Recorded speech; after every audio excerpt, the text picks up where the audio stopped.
Ну, здравствуйте, я Майзанов Рамиль Евкатович, директор лагеря отдыха «Молодежный», который открылся после трехлетнего капитального ремонта и стал принимать.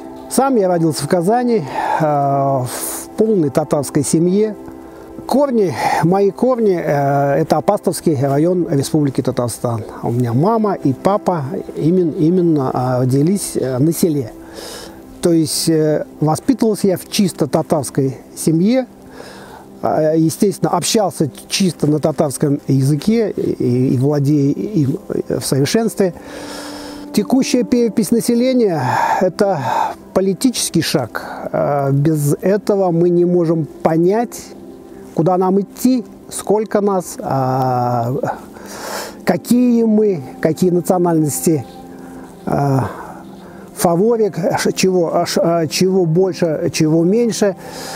Исходя из этого, и идет эта серьезная подготовка к переписи, и мы тоже в ней, соответственно, участвуем, и как волонтеры, и как люди, которые отвечают за свой фронт ответственности. Это дети, это молодежь, это рабочая молодежь до 30 лет.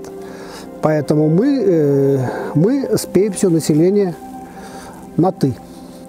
Я считаю, что, живя в Татарстане, мы уже по определению больше ощущаем себя татарами, чем некая другая национальность. Поэтому семьи с неполными, или точнее сказать, с родителями разных национальностей все-таки должны в конечном итоге оказаться больше татарами, чем русскими, чувашами, мавийцами. Нас вокруг очень много, республика окружена 6 областями. Призываю всех жителей республики серьезно отнестись к предстоящей переписи населения, помочь, если есть в этом возможность, принять участие в каком-то качестве.